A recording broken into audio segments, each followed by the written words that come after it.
Welcome into the DNVR Rockies player preview series where we've got Marquez, we've got the Kaiser, German Marquez. I'm your host, Patrick Lyons, and joining me are Kevin Henry from RoxPile and Call to the Pen and Kenneth Weber of Purple Row. Last year, German Marquez, well, he had an interesting season to say the least. There was a lot of great things, obviously, being named an all-star here, actually getting to pitch at Coors Field, which was fantastic to see. He had his second opening day that he started, finished the season tied for most complete games in the majors with 3, had that near no-hitter, led the Rockies with 180 innings pitched, 4.40 ERA, 1.27 whip, and pitched great at home. We could probably go on and on about all his accolades, but German Marquez, what a steal from the Tampa Bay Rays, huh?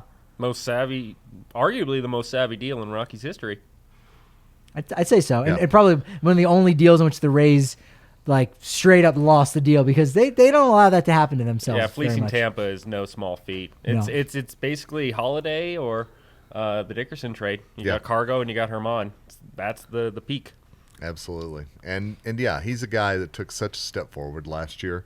And there's so many numbers that you can dive to and so many things about last year. But the thing that stands out to me, opponents hit 214 against him at Coors Field. Wow. I mean, that says right there that this is a guy who has figured out how to pitch at altitude, how to pitch in Denver. And I hope that he's a guy who can also lay the blueprint for pitchers to come, that there's not that stigma about what if and everything else pitching at altitude. And he limited his home runs at home, I think, which was huge because in his 18 starts at 20th and Blake, he only gave up 9 home runs. So that's half your starts right there. That's impressive if you can keep the ball if you keep the ball in the ballpark itself. That's going to be a huge difference. We know that. Yeah, I mean, there's just true ace written all over Marquez, honestly, for the Rockies. The one thing, though, they've really rode him as that ace over the past couple of years. Since the start of 2018, he's thrown 631 2/3 innings. That's the 8th most in baseball during that time. So I think that it caught up with him a little bit at the end of the season, and I think we'll touch on that in a second. But this is the Rockies guy, and he's really shown it over the past 2-3 seasons for justifying their decision. Yeah, and I do think that part of that plays into maybe why he wasn't named the opening day starter, because I know that took a lot of people off guard as well. Yeah. And there's a lot of pressure that comes with that ace label as well. And so I think maybe for Bud to kind of peel that back just a little bit and start Kyle Freeland as your opening day, I don't think that's such a bad thing. That was one of the reasons why I was very much okay and almost preferred that Marquez didn't get the start at the All-Star game last year. It still would have been great. We still would have been celebrated. But you go, you know what? He still has some things that he needs to clean up, and it's just another carrot to dangle, right? Not that many guys can actually start the All-Star game in their home ballpark. That's just beyond a dream. So earn it. Really earn that start. And like we said, there's some things he needs to work on. Is there anything specific that you see that he needs to do better so that he's not just the Rockies ace, because he is undoubtedly. I mean, he's really been since 2018. Sure, Freeland had a better season overall, got the Cy Young Award votes. But since 2018, he's really been their ace. What does he need to do just to become just a true ace? Not Rocky's ace, but just an ace. I think this fits neatly into what we define an ace to be these days. I think the ace used to be your 200 to 220 inning guy. Every 5th day, he gets the ball and your bullpen takes a day off.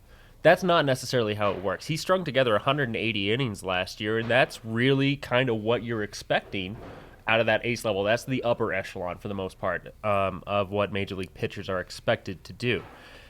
He needs to carry that for an entire season. Yeah. That last month really did taper off a little bit, so maybe this falls on the organization to also stress that workload management to get the most out of Germán over the course of a full season, because if the Rockies are in a chase at the end of the season, you need Germán to be at his best. And so that's that next step to really be that true ace is when you're in the playoff stretch, you're the guy. Yeah, and just to piggyback off that, August last year, 6.75 ERA in 5 starts. September, 6.38 ERA in 5 starts. And in September, he only went 6 innings once. So I think that he's a guy that, like you said, he's got to prolong it over the season and has to be a guy that they can count on every time. And I know pitchers are going to have bad starts. They're going to have bad days on the mound. And I think that's also the beauty of having Bud Black as your manager, a guy who's been there and done that. But I think Germán still has to stretch himself over the course of the season. And Buddy's great at that as the starting pitcher whisperer, right? And getting more out of it because there's still more in him. He's still a young guy. I think this will be his age 27 season. Or is it 26? 27. Yeah. So age 27 season. So he's still making that growth. And so you got to dangle that carrot. You got to push him and force him to do better at times. You know, we've seen it for the last couple years where he gets frustrated out there on the mound. Like you don't see it, but you know he is. He's boiling under the surface. Buddy's talked about that, and it's almost like just get me out of this game. I want to be done with it. And Buddy's leaving him in those games a little bit more to say, no, you got to get out of your own mess. And because of that, that's going to lead to a 6 ERA. It's going to lead to those shorter outings there in September that we saw last year. And he just has to reduce those and say, you know what? I gave up that run. Let's just prevent the next one. And that seems to be the strategy for success in Colorado. Okay, I gave that one up. How do I prevent the next run? Because this one's already done. Well, and it's also during those long homestands like the Rockies are going to have at the start of April where they're going to have their bullpen fresh. They're going to have their starters go deep. And so I think that's where Bud is looking to Germán and really all of his starters to take that next step up this year, to be those guys who can go 6-7 innings. And, if they mess up, how do you rebound from that with the next batter instead of letting it affect you for the whole rest of the inning? Yeah, I think you put it well about Buddy Black being the pitcher whisperer a little bit. And you see him challenge guys, but you see him do it in different ways. There's a lot of those mound visits with Black to Freeland. A little bit more of that face-to-face interaction and challenging straight on. I think he's able to communicate with Marquez a little bit differently and challenge him a little bit differently. But a nice part about the rotation and the position that they're in, it doesn't have to be just Germán. Right. He can have a bad night. I think pitching comes down to, in general, you have to try to be the best pitcher you can from this pitch on. What's done is done. But if he has a dud of a game, if he has a bad week, 2-week stretch, that's okay. He can bounce back. Somebody else will pick up the slack for him, and he can still have that ace caliber season. It just can't roll for 9 starts like we saw at the end of last season.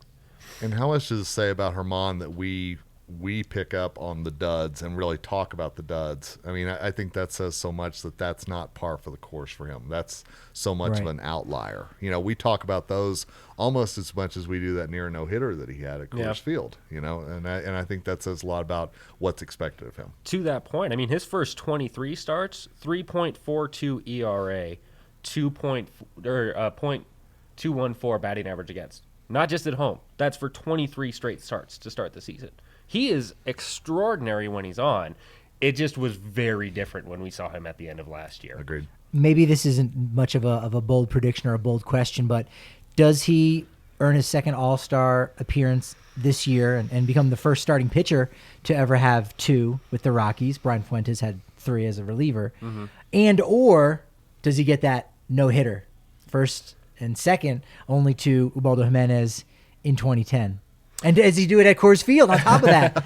This is a loaded question. This could be a bold response. You know, the no-hitter is just such a wild card on it. I think if you're taking bets, Germán's as good of a bet as anybody to do it. I think with the All-Star selection last year, with the representative from each team and Trevor Story being kind of meh, that got Germán that extra bump. I think he can absolutely pitch deservingly, but I think it can very easily go right back into the fold of pitchers succeeding at Coors doesn't get the same benefit as hitters succeeding at Coors gets that level of doubt. That's a good point. He could be at that level, and a no-hitter, hey man, that's why you go out to the games. It could happen anytime. Absolutely. And just to piggyback on that, I think that there are going to be more all-star candidates for the Rockies this year on the offensive side of things rather than on the mound. So I don't see Germán getting that unless he just comes out ablaze. Yeah. And yes, if a no-hitter were to happen or another close call like that gets a lot of attention, you know, it's weird. I think that near no-hitter got so overlooked last year, and I don't know if it was because it was the Pirates or what, but there wasn't a lot of buzz about it on a national perspective, it seemed like. it died True. off almost immediately. It seemed like. All right, let's get to the bold predictions. I think I got a bold one. I'm up in the ante already as we're talking. We'll start us off. Go ahead, then, fire man. up. All right.